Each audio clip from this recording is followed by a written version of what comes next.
Moses frequently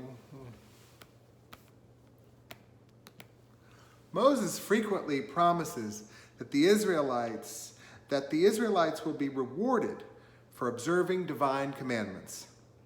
In this week's portion, one of the offered blessings strikes awfully close to home in 2020. Adonai will ward off all sickness from you. Few among us believe that faithful Jewish observance guarantees our health. Still, we know that the Torah is not all wrong. Our own actions can make us sick. Even if failing to observe Shabbat doesn't cause illness, we are aware of the unhealthy behaviors that do. In the midst of a global pandemic, though, we are acutely aware that none of us individually can protect our own health completely. Picking up at a takeout at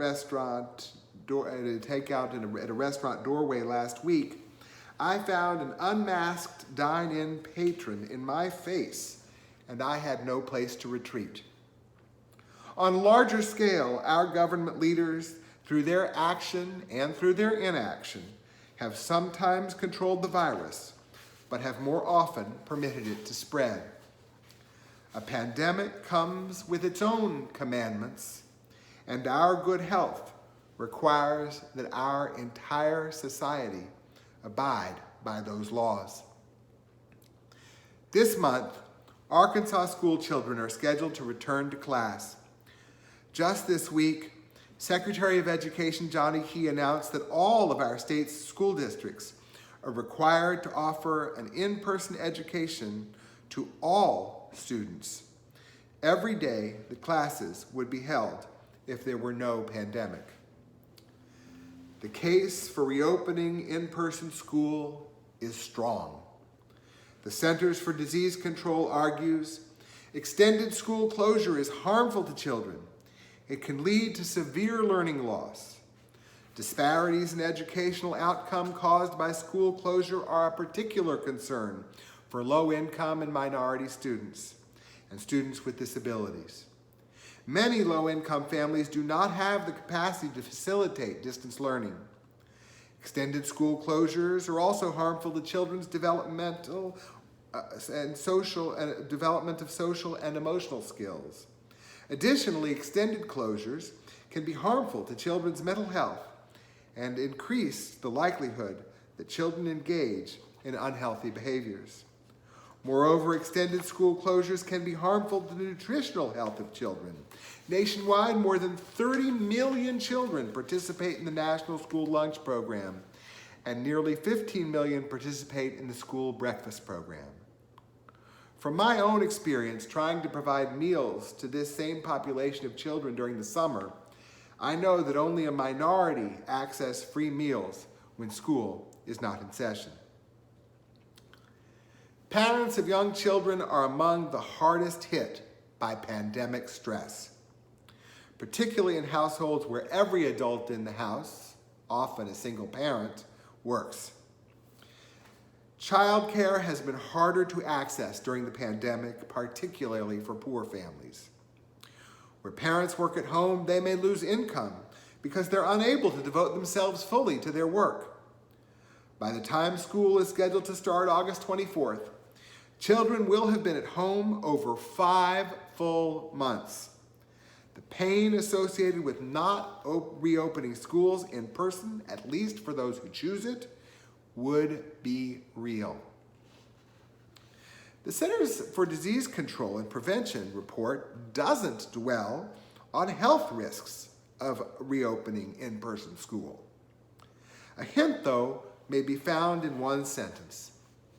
The best available evidence from countries that have reopened schools indicates that COVID-19 poses low risks to school-aged children, at least in areas with low community transmission, and suggests that children are unlikely to be major drivers of the spread of the virus.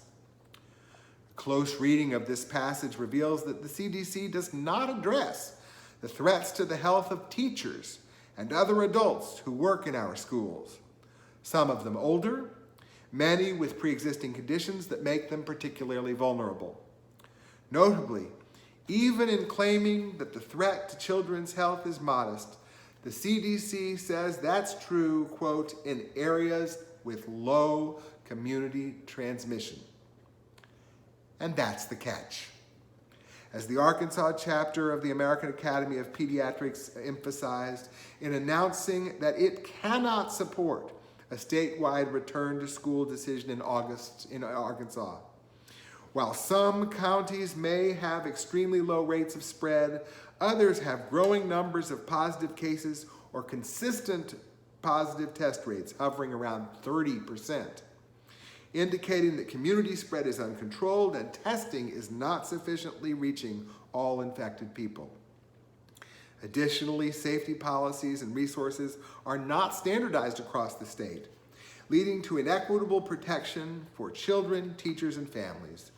These disparities are especially detrimental to Black, Latinx, Marshallese, and other minority and low-income individuals who have been disproportionately impacted by COVID-19 in Arkansas.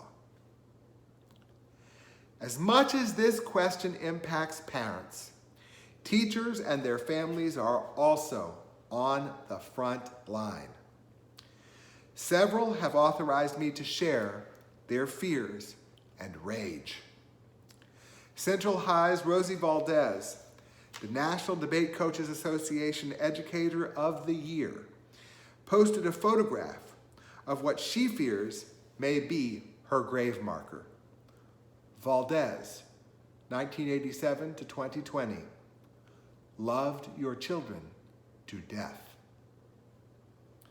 Earlier this week, Elise Zatoli, a Central High teacher who was confirmed at our temple, wrote, "This weekend was filled with hard conversations I'd avoided, but had to take place because I will return to my school campus in 10 days.